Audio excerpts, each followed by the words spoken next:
What shall we talk about?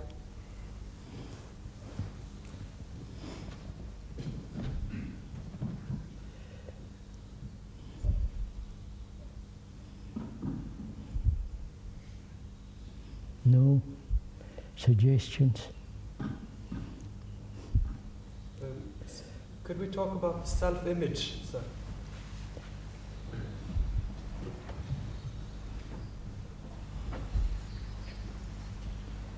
Talk about self-image. Perhaps we could include that in what I was going to talk about. Which is, we have intellectual and psychological problems.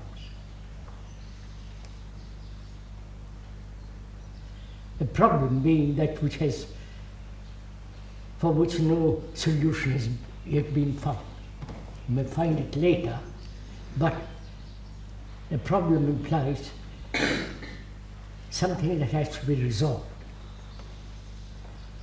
If you have intellectual problems like mathematics and geometry, or going to the moon and so on, they are fairly comparatively easy. You apply your mind, your education, your knowledge, and resolve those problems. They're more or less mechanical problems, if we can use that word without any sense of derogatory implications in it. If you have business problems, you can solve them. It may take time, depending on your experience, knowledge. And if you have scientific problems, it's the same thing. And we have psychological problems.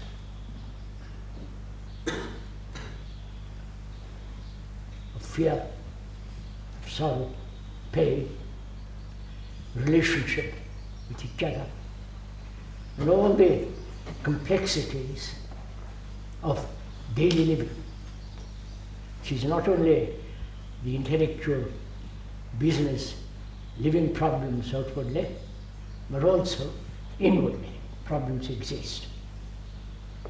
Our brains are trained to solve problems.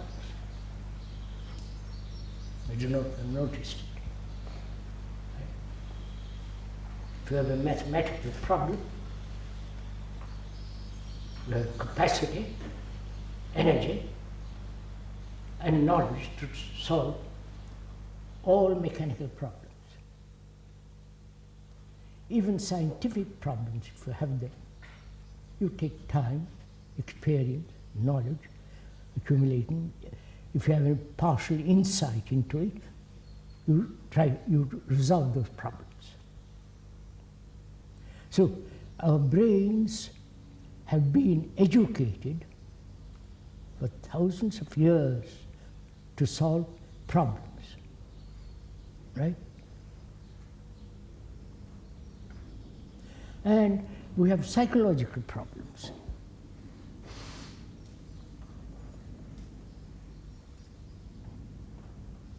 We have had those problems probably since the beginning of man. And we haven't been able to solve them. Why?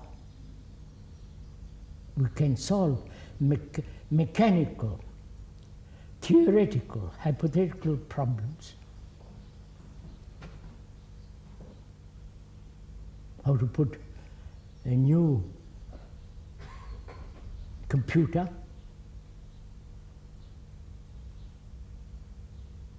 a new engine, and so on. Those we can solve, given some insight and certain experience which brings capacity. And the other problems, psychologically, the inward problems, which are much more complex, which need a great deal of inquiry, observation, understanding, watching, awareness.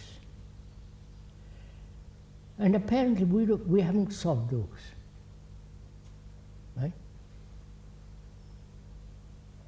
We are more or less what we were 10,000 or million years ago. Constant battle, conflict with each other, not only in our personal relationship with each other, but also as a community opposed to another community, one society opposed to another society, one culture opposed to another culture, one religion opposed essentially to another, and so on. One asks oneself, and I hope you're going to ask yourself too with me, why is it human beings haven't been able to resolve this problem, inward problems?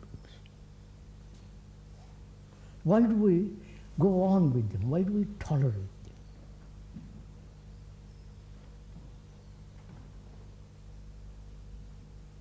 Is it habit? Is it a sense of utter confusion inwardly, not knowing what to do? No, not knowing what to do with ourselves as we are, we turn to others, the priests, the psychologists, the specialists, the gurus, the and so on and so on. And those people too have not helped to solve these psychological problems. They have postponed it. Most religions have. They say you cannot solve these problems, only these problems can be solved in heaven. Or if you follow certain savior or certain guru, certain this or that. But even then, conflict exists.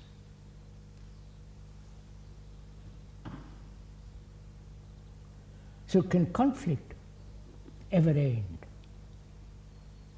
Or is it our lot as a human beings to live with conflict?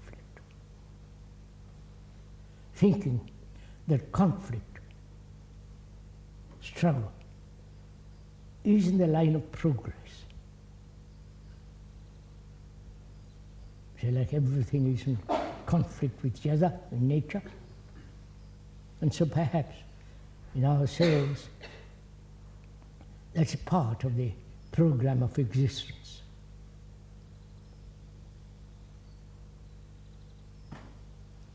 When one begins to question it,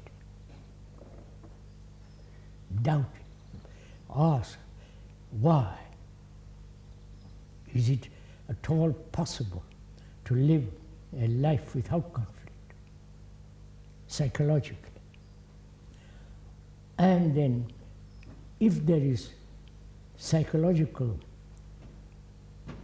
state of mind in which there is no problem, how will that affect society in which we live, and so on?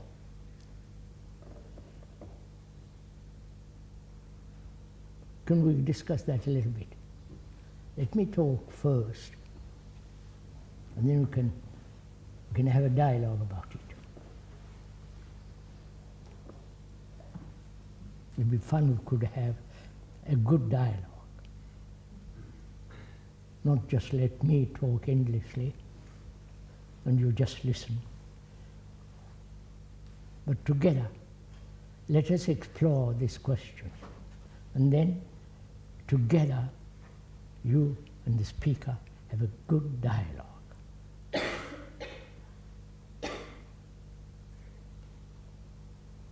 It's not a question. You can say what you like, however rude you are, however demanding, disrespect, none of those matter. But have a good dialogue, right?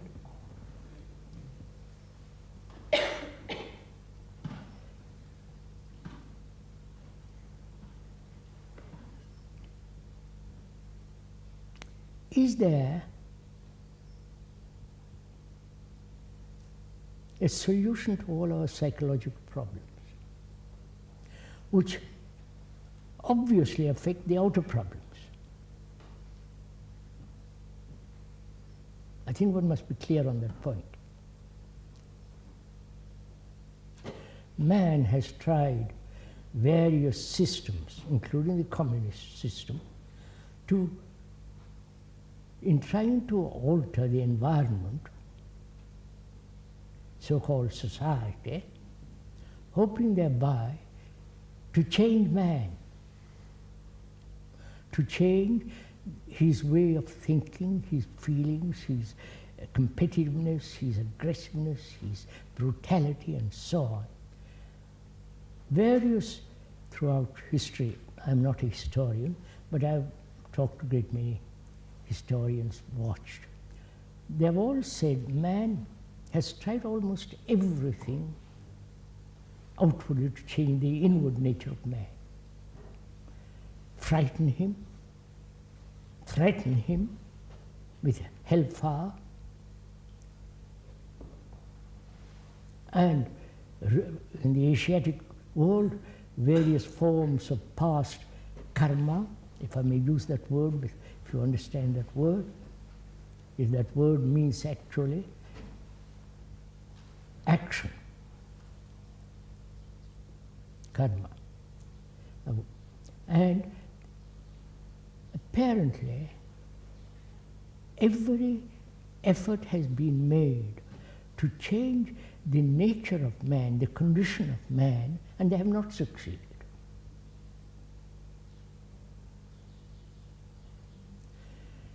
And we have accepted that condition.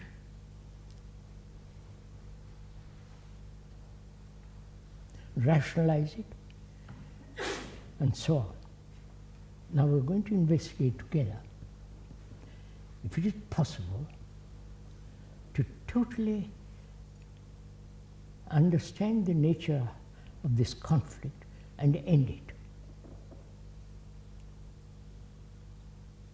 The speaker says there is an end to that, but you don't have to believe it. On the contrary, you must doubt it. You must question it. But in questioning, in doubting,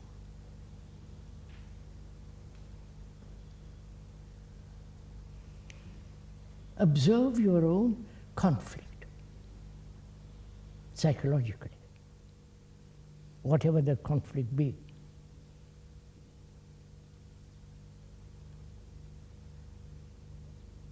And watch it so that you not only discover the root of that, the source of that conflict, the cause, but also the consequences of that conflict. That is, can you observe your conflict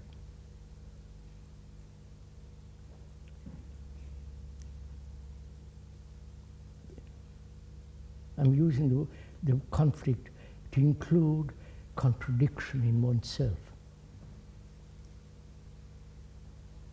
the opposing demands, the opposing reactions, opposing desires, and so on.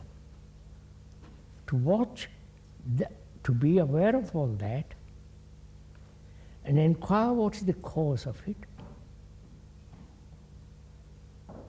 and follow,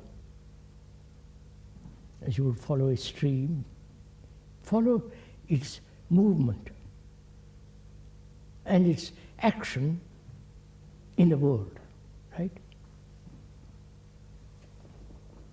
You understood my question? That is to know your conflict, be aware of it, conscious of it. And when one is conscious of it, one begins to discover the root of it without analysis. Right? Are you doing this as we're talking? And follow its activity outwardly, in action. Right? That is, take your own particular problem, psychological problem, and don't try to find an answer for it. Don't try to resolve it. Don't try to suppress it or escape from it. Just watch the problem, stay with it completely, and see the cause of it as it comes out, and follow the sequence, consequences of it in action. You've understood this?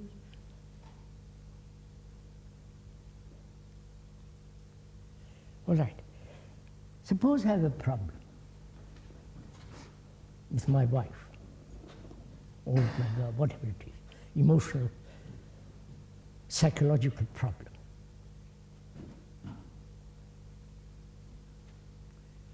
First,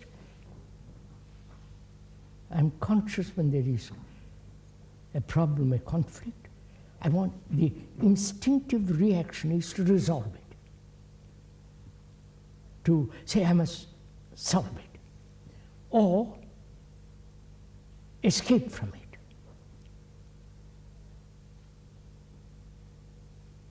Or suppress it altogether by identifying myself with something totally different.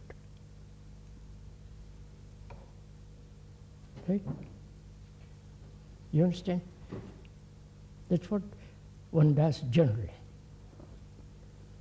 The reaction, the fear involved in the resolution of that problem, and watching it, I see all the implications that are involved in that problem, not being able to resolve it, saying to myself, I cannot solve it, it's too complex, too difficult, I don't know what to do with it, and so I let it remain and move away from it. Or I go to somebody to help me to resolve that problem. I want to talk it over with a friend, or with a psychologist, or with somebody or other, and in the very talking of it with another, I'm escaping from it. Right?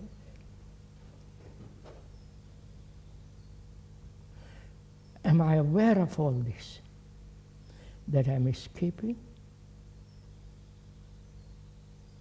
And so the escape becomes far more important than the problem.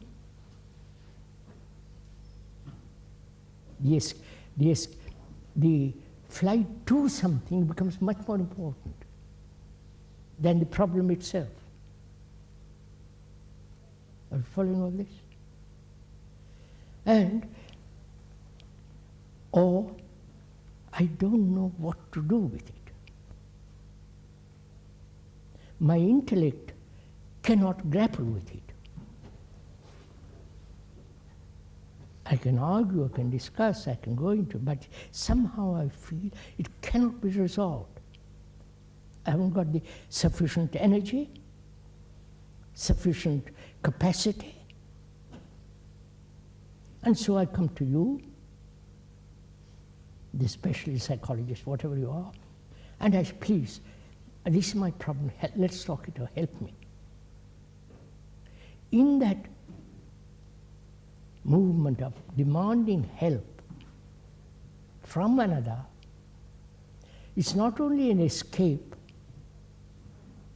but I begin to rely on another for my solutions.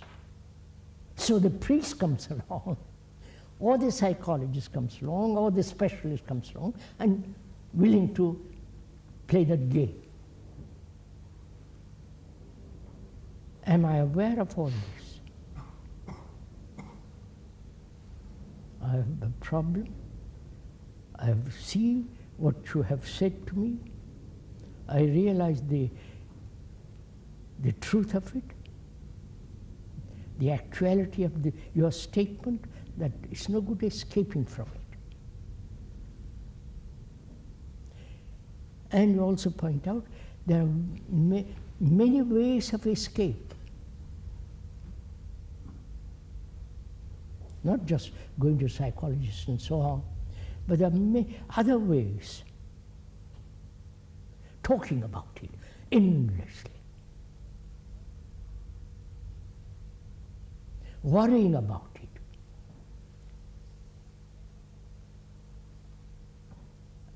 Analyzing about it.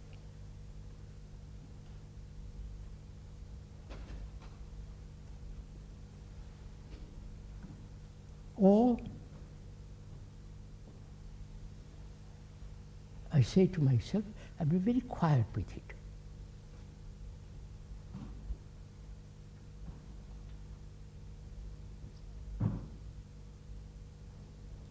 Or, having done all this, as somehow it still remains, I say I can't do it. So I accept it, tolerate it, the conflict. And so, for the rest of my life, till I die, I live with it.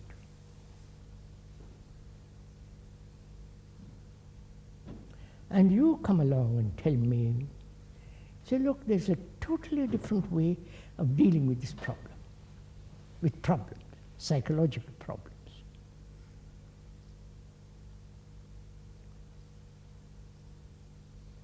I listen to you, what you have to say,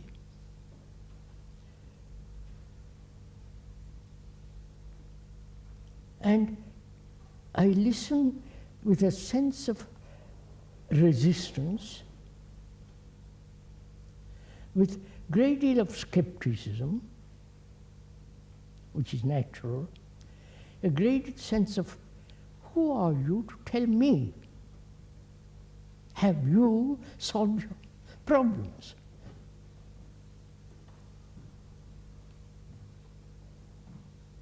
So I resist what you're saying. What you say may be true, but I'm questioning you, not listening to what you are saying. I wonder if you're following this. Right? So,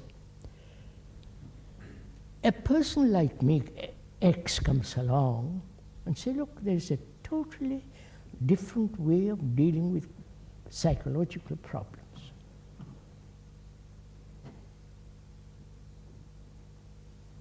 Now, will you listen to it? Or resist what is being said?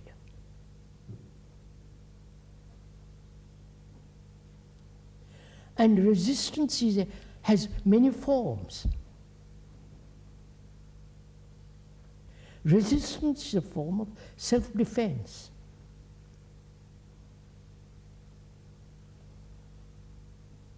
I have lived with this problem for a decade since I was born, and you come along and say there is a totally different way of dealing with problems. Am I willing actually to listen to you?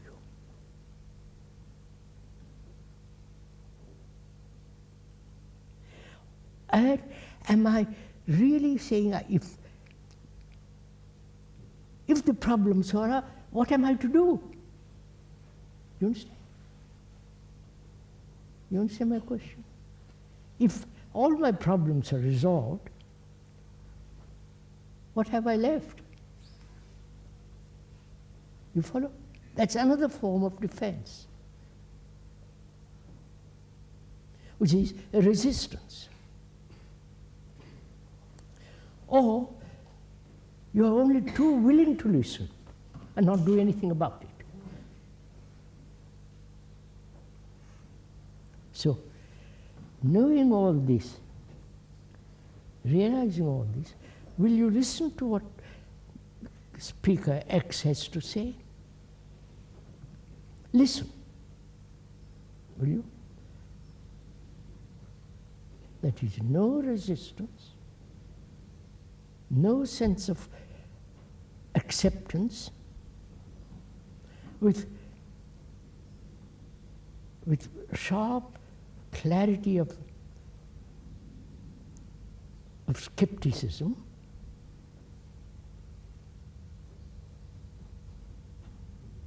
Will you so listen?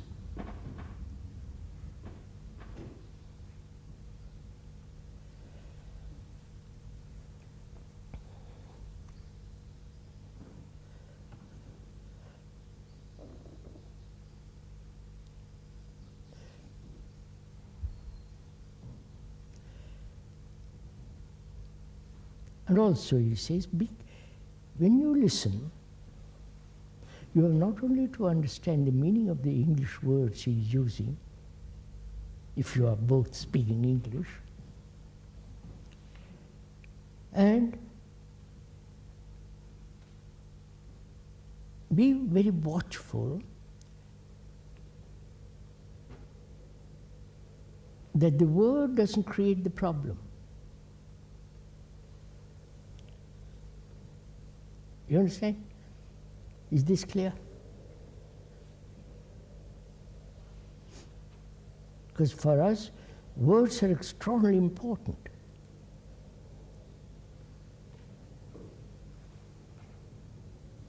We live with words. We communicate with words. A word like communism is a frightening word for many people, socialism, and so on. So one has to be very watchful that the word, knowing the word is not the thing, and the word doesn't create the problem. Right? Are we together in this so far? Right.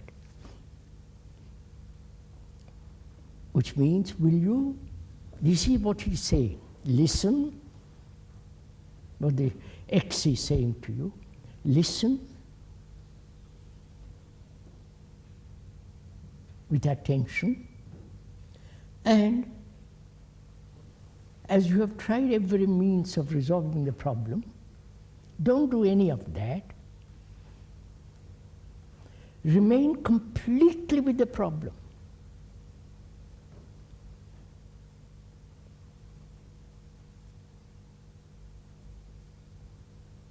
The words, which means don't let any other movement than the problem itself. Am I making this clear? I have a problem with I'm jealous. That's my problem. I'm eaten up with jealousy. Sorry, I'm not, but suppose I'm eaten up with jealousy because everybody is so prominent, good looking, blah, blah, all the rest of it. I'm so envious. And so there's a battle going on, wanting all that, perhaps not capable of it. And so through envy, I build up conflict. Envy is conflict. Envy is a measurement between what I am and what I want to be.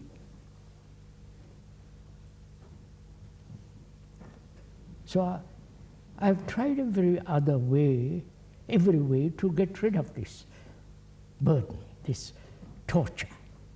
Psychologists, priests, all the rest of it.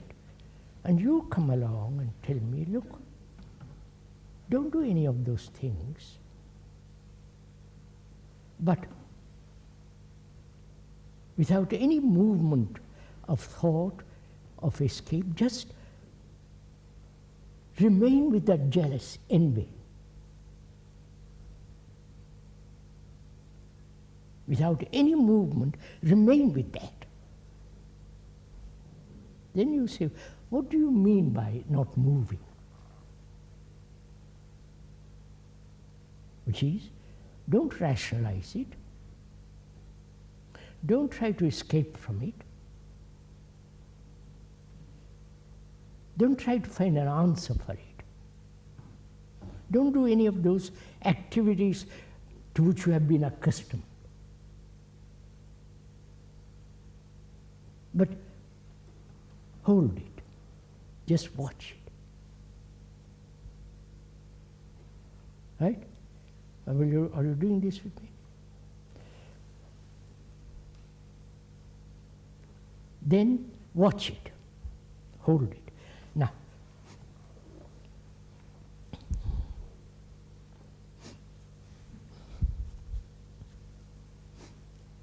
we'll have time for a dialogue? Oh, yes.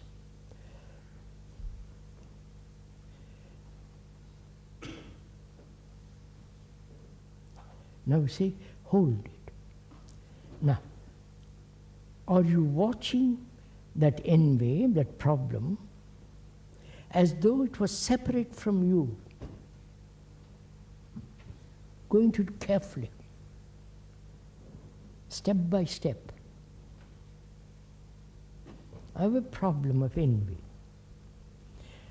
Am I looking, when you tell me to hold it, to remain with it, to not move away from it in any direction, then am I observing envy as though it was something separate from the watcher? Right? Am I doing that? And you tell me, look, the watcher is envy. The watcher is not different from envy. You understand? Like anger is not different from you. You are anger.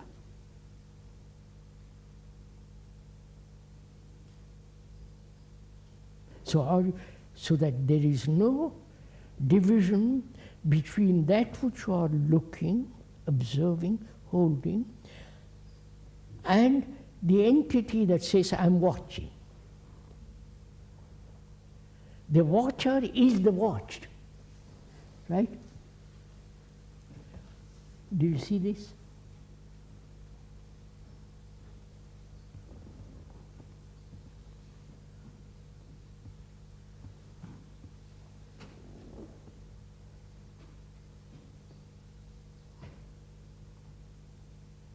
Let's look at it differently.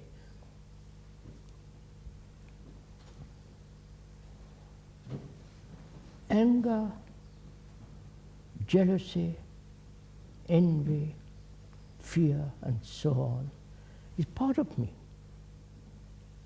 It's part of my makeup. It's part of my, if I am using, if you will understand, forgive me using, consciousness. It's part of my whole being. It's part of my existence. But I have separated myself, the entity that says, I'm going to look. I've separated myself. You follow? I am different from anger. So I control anger. I want to get rid of anger.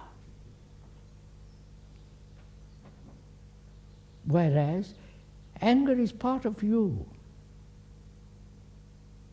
Part of the entity who says, I must get rid of anger. Are you following all right? So are you clear on this matter? That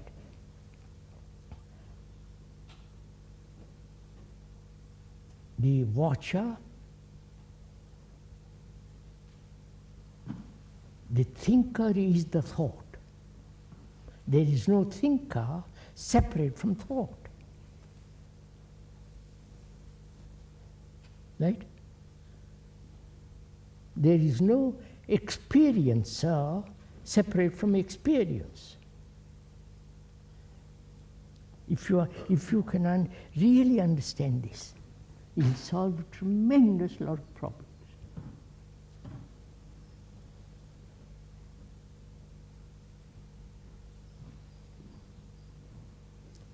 Look, the problems exist when you are Arab and I am a Hindu,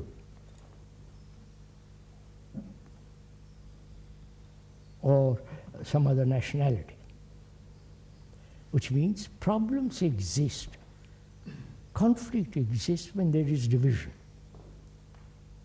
Political division, economic division, social division, division of belief, ideals. Wherever there is psychological and physical division in this sense, there must be conflict. That's inevitable. That's law. Right? Now, that same state exists in us. I am different from that which I am watching. Right? We have been educated in that. We have been educated to control that which you are watching, that from which you are escaping, that from which you want to deny, and so on. So we have been conditioned, educated through millennia to be in this state of division in ourselves. And so conflict continues. But when you observe actually that the thinker, the experiencer, the watcher is the watch, is the thought, is the experience, you all fear. Now, having heard that, remain with fear, remain with envy, as we took up that, as we had that example. Remain with it, which means the watcher, the the man that says, "I will hold it," he is not separate from that problem. He is the problem. Do you get it? The problem is not separate from him.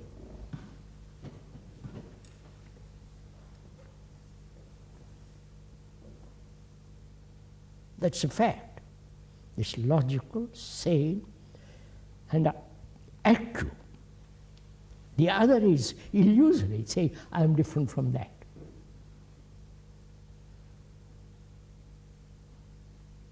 Right?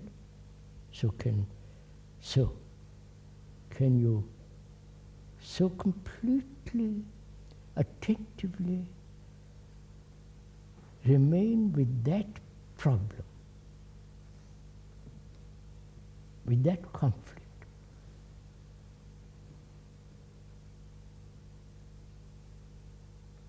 And when you do, what is happening? All your attention is there, right? You're not dissipating your energy in different directions. All your attention, your energy is completely involved, or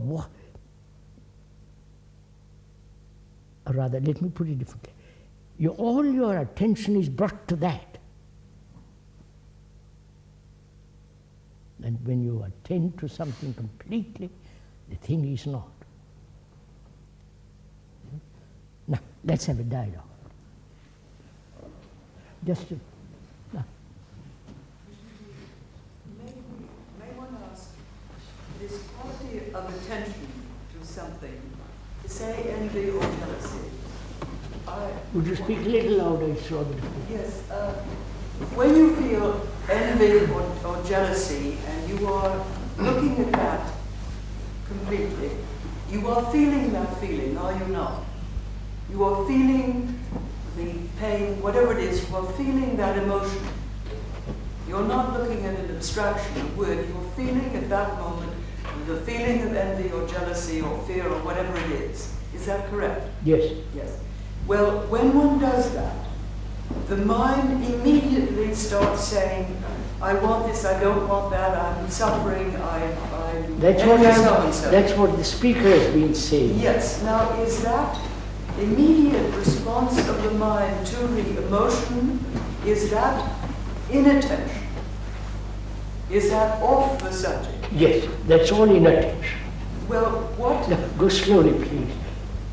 The moment the mind talks about what it feels is inattention. Of course, you're moved away from it. Well, then what is, you just simply feel the emotion and allow no... You're saying too many things. Now, what is it you're asking?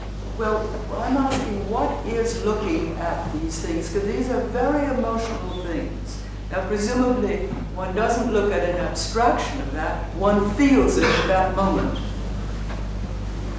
But if I understand you correctly, you're saying that any thought about that feeling or arising out of that feeling, if it's envy, you envy Just a something. minute, I understood your question.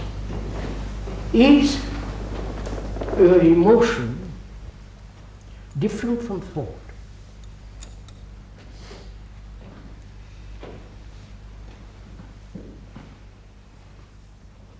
That is, your response, your emotional reaction, is that different from thought? If there was no thought, would you recognize the emotion, the sensation? They're obviously the same. Go slowly, please. If you don't mind, I'd like to go into this a little bit. We are all very psychologically very emotional people.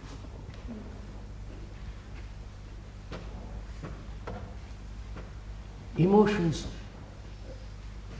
operate much more than clarity, than observation, which is our sensory responses are much quicker.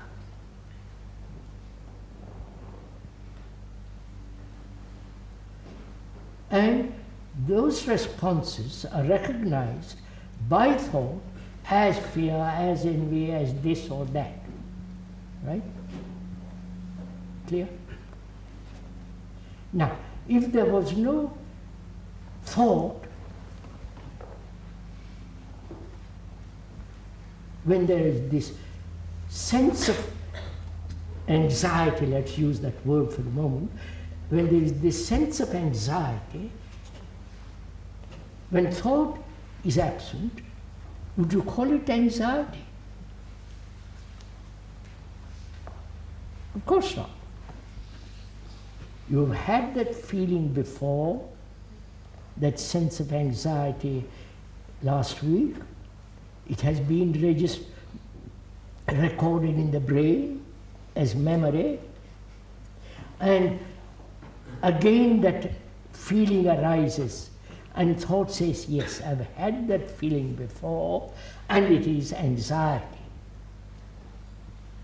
Let me finish what I, which means I want to find out whether thought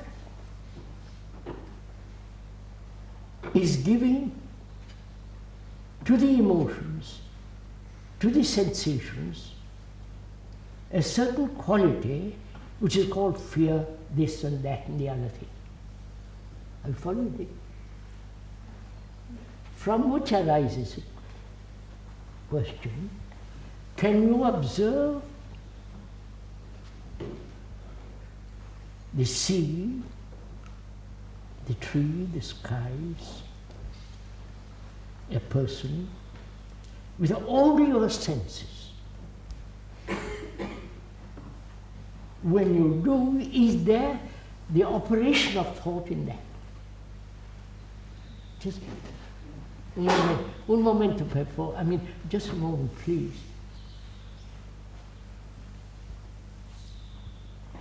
Are we so dominated by thought that all our responses have been recorded, and when those responses arise, it's immediately recognized as fear, as envy, as this or that. So, Mrs. Zimbalist is asking a question. As our response, as our emotions are so highly developed, they are much more rapid than saying, yes, they have their place, let me look, hold it, be quiet. Don't let emotions operate when I'm watching. Is that what you're asking? Well, I now have to ask a secondary question. Little louder, please. I can't hear the other Yes, I'm side. sorry. Can there be anxiety without thought or fear or any of these emotions we're talking about? Can they exist without thought, or are they not? That is just what I'm asking. Aren't they thought? Therefore, when you No. give the analogy of the sea is something objective, outside. But the things we're talking about are part of thought. So, what are you trying to ask? A dialogue. I don't quite understood what when you're... you speak of naming it, I'm suggesting that that is a secondary process of thought. That the original thing, which is the anxiety, the fear, the whatever it is, which we call an emotion, is thought. Thought may then call it something, but that is Of course. See that, I don't want to go into the business of thought for the moment, but that is the actuality. Yes. So, can I observe that is whole without any movement of thought? I said that. But you're holding a thought. No, I'm not holding a thought. But I'm you're holding, anxiety. just a minute, I'm holding what is called anxiety. But that you've just said is thought. No, wait a minute, that comes a little later. Well, it's pretty primary. I mean, not primary, no. I feel anxiety. Yes, but that's a thought. Just no, I leave it, it is thought. Let me, I feel great anxiety. Now, can I look at that anxiety, not run away from it, not try to explain, not argue, not talk about it, just remain with it, look at it, hold it, as you would hold a precious jewel, just look at it. Wait, I know what you're going to say. That anxiety is part of thought. Right? And if there was no thought, anxiety wouldn't exist. But so, I see, yes, it's part of thought, part of all that. Let me look, not let me look, observe, hold. Which means I don't want to make it too complex. But Krishnaji, what I'm trying to find out in the first Louder, question please. is, what do you look at when you're Nothing. looking at thought? Now, You feel. just a minute. You see, you are not, I don't want to enter into this too deeply, because if the activity of thought is not operating as escape this and that, is anxiety part of thought?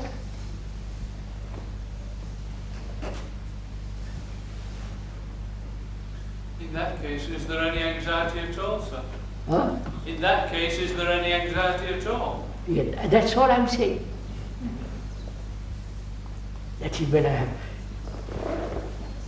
the mind has examined all this, looked at all this, not tried to escape and all the rest of it, and see the anxiety which I feel is part of the recognizing process of memory, which is thought. The remembrance of other anxieties, with that memory, I look at this fresh feeling. So it becomes anxiety. So what am I then? I don't want to go too much into this because you may not.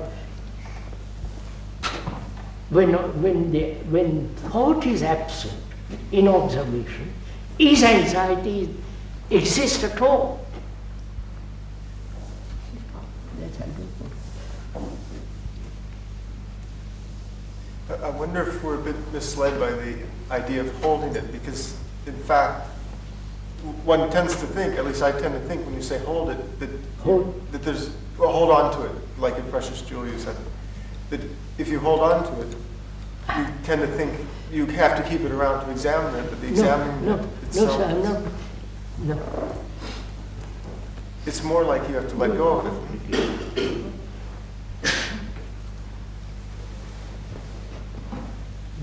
Go on, sir, discussion.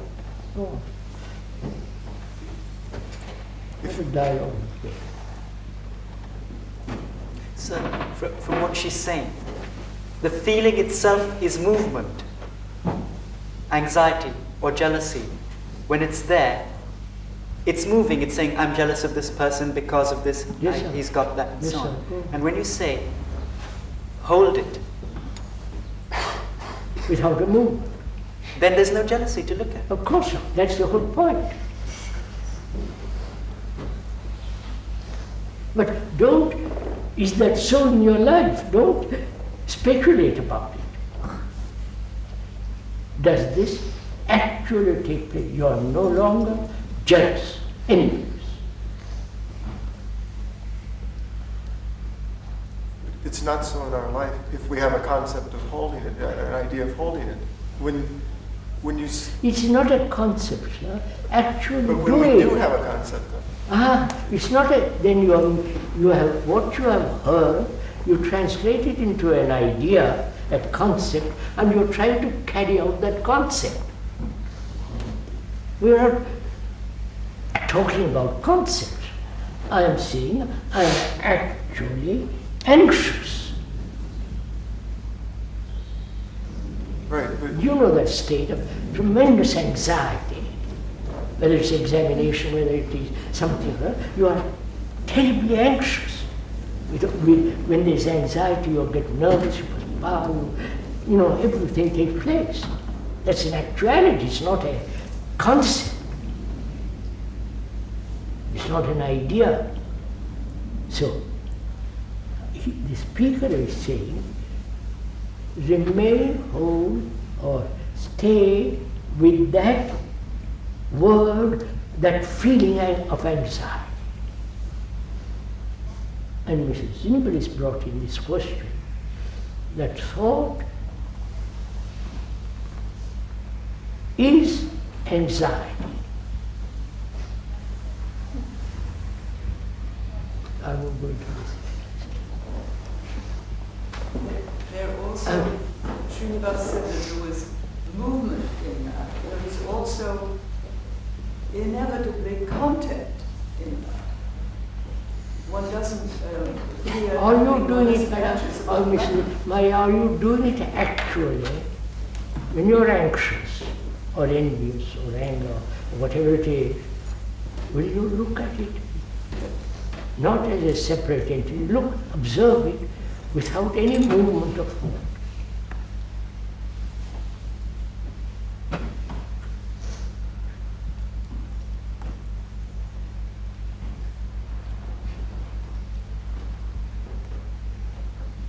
Does that mean without any content whatsoever? Beg pardon? Does that mean without any content whatsoever? Of course it does. Then Don't complicate it. Of No, course. You see, the thing is thought.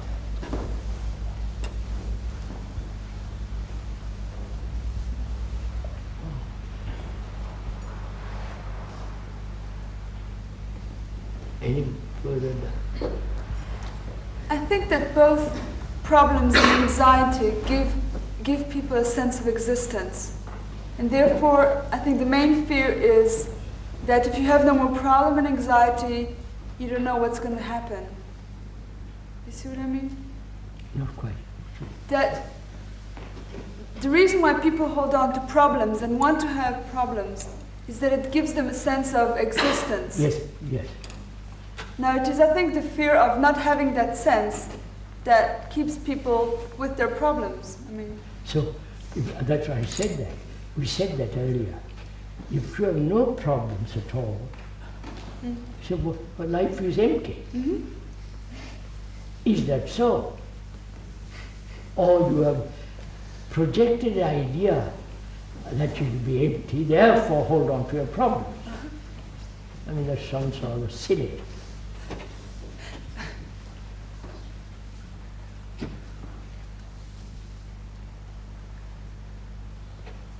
What do you think? Oh. Sir, what is the part of our training is to think that observation is done by thought. So What's up? What's up? our training is to think that observation is done either by thought or at least with thought. Now, just a minute, I understand. Now, can you observe a tree or the speaker? Observe. Without thought? Can you observe him? Or the tree or your neighbor or your friend? Observe without a single movement of thought. Have you ever tried it? It's not possible, is it? Or immediately the image that you have built about that person arises. That's your question at the beginning. Your question. You want to talk about image building. Right? Right? Yes, I think so. I can see that if you look at a tree, at an external thing, that Wait. First, see an external thing, you do that, don't you? You can do that very easily. You look at that thing and don't name it, you can look, right? But can you do the same with regard to all your emotional, etc., psychological activity?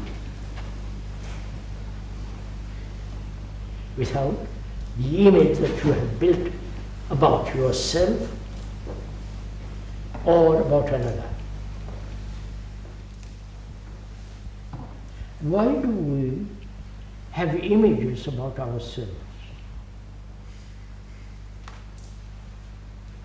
I'm great, I'm not, I have no capacity, I must, you follow? Why?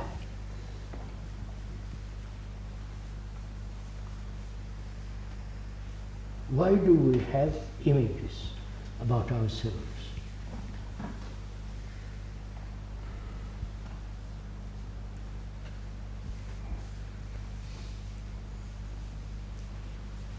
Is it? We are having a dialogue, don't remain silent. Is it?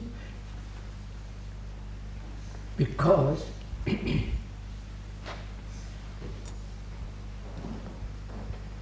we have never looked or observed anything without a single image. Is it because thought has become so prominent in our life? And thought is word, symbol, idea, measurement. Thought is time, and that all that immediately creates an image about myself. Or I have been from childhood identified with myself, with my body, with my name, with the things I've achieved, experienced, the power that I have, the status I have, all that gradually from childhood I've built an image about myself. Have you an image about yourself? Huh? Of course, don't be shy about it. We all have images about ourselves.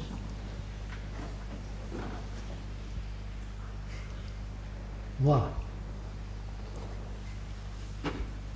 Because if you have no image about yourself, what happens?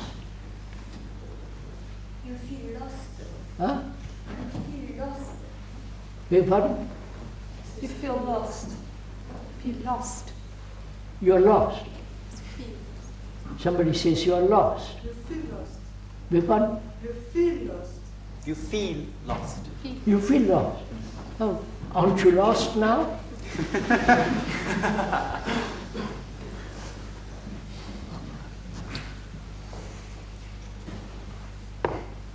No. Now, just a minute.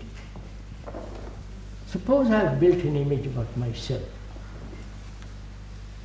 I'm great, I'm all kinds of stuff. And you tell me,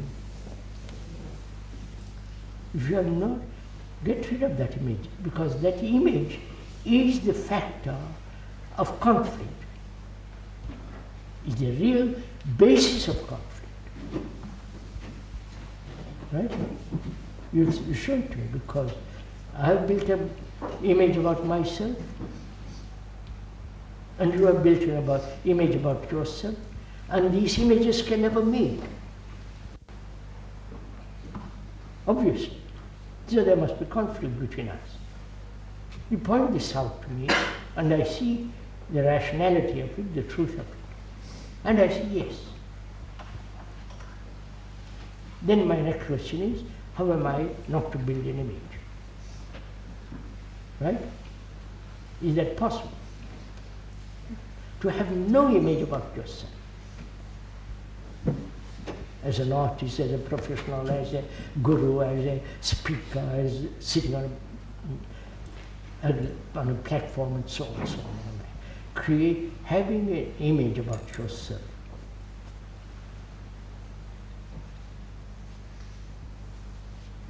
What would happen if I have no image? Is that different from knowing oneself? Huh? Is that different from knowing oneself? No, that is knowing yourself.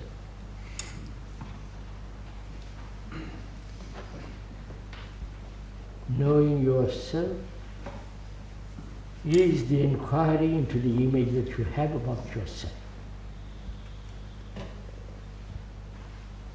Why all of us, the most uneducated, the most etc., or the extremely highly sophisticated, intellectual and so on, why people have images of the world.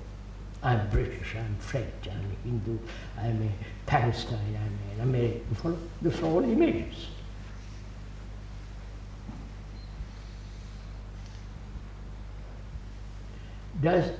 Do those images give security? Sense of false security? Of course. So wouldn't you agree that images are necessary for thought to function? Images are necessary for thought to function? Because thought is based on image. Huh? Thought is based on image. Now what do you mean it's thought to function? If one has to think about something, one has to have an image. Well, you have to think about something. Say to go somewhere. I go somewhere, what? I have to think, I have an image where London is, I have to go to London. That's it. No, why should I have an image about where London is? Oh, you see, you're reducing. No, I won't look at it carefully. why do you have an image, haven't you, about yourself? Why?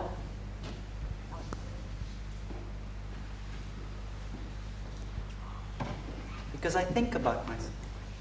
Go into yourself, don't just say think about it.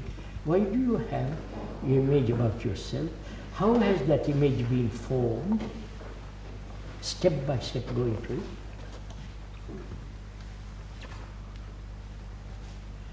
And ask yourself, if I may suggest, why you have those images. Is it because vanity? I'm much better than you are.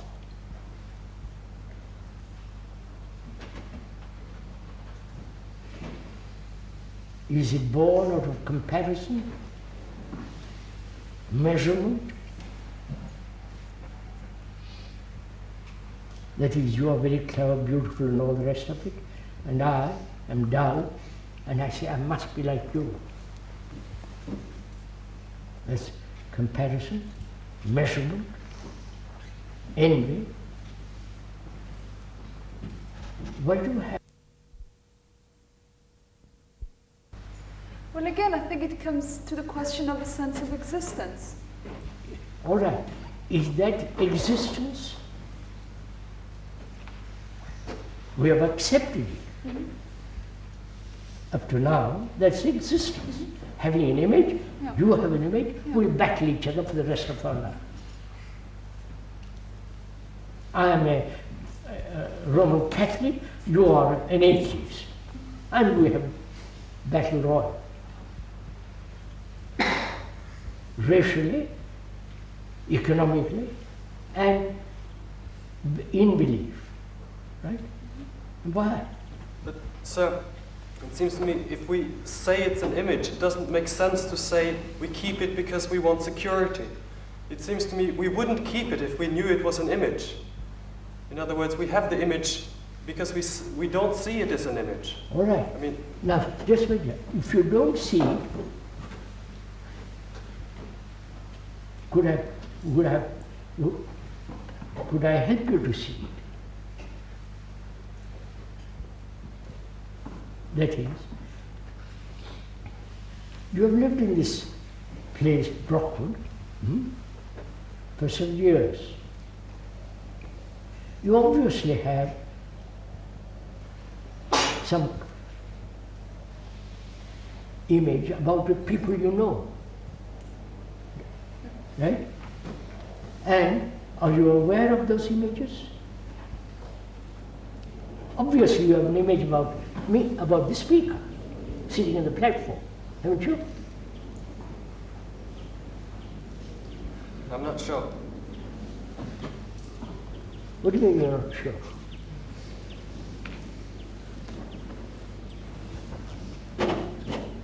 All right, that may be too. You have an image about Brockwood, haven't you? Huh? I mean, one thing I can see is if I have an image about myself that I'm this kind of person and so on, I'm in conflict with other people. But why don't we see through this? Have you accepted this conflict? I think we tend to accept it. Yeah. You have tolerated it. You say that's part of my existence. Right? So you carry out that burden for the rest of your life. Right? And don't you see what immense damage this conflict does? Not only to you, but to others, as race, as a nationality, as you follow? It's causing havoc in the world. Right? Yeah, and it seems to be such a tremendous problem because No, the no. wars, the... Now, just see, is that so? Yes? So, is that, when you say yes, is it merely a verbal yes, or the realization that this image is creating havoc in the world? No, I can see it is. Huh? I can see it is. Is it an intellectual perception, or as acute as pain in your tooth.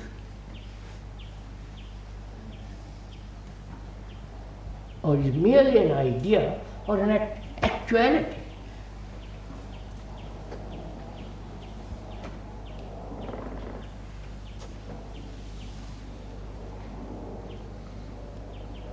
See, we stay on, I think it's easy, we stay on the level of ideas. Anyone can see this, you see. Level of ideas, and it changes nothing. Of course. At the level of ideas, we can all see. But to put aside the level of ideas and look, face the thing. Face the actuality that we have images. If I had an image, if I had one, as a Hindu, I'm opposed to everybody else.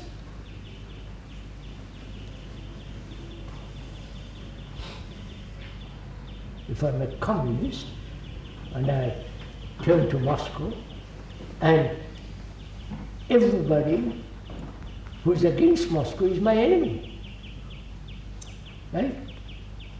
Why don't we see this actual fact? Is that we're lazy, tolerate our conflict, or frightened that we have no conflict? What is life? But that's ridiculous. Why should we cling on to conflict? That You doesn't may- make sense. Look, you may say, why do we cling on to conflict? But you are clinging on.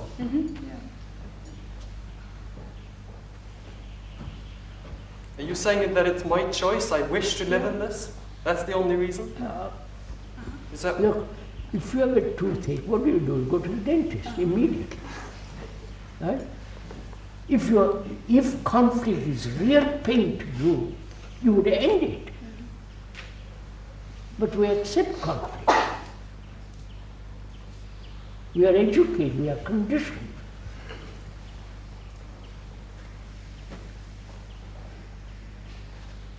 Should we, it's 1:15. Should we stop? Huh? All right, you're all too eager. All right.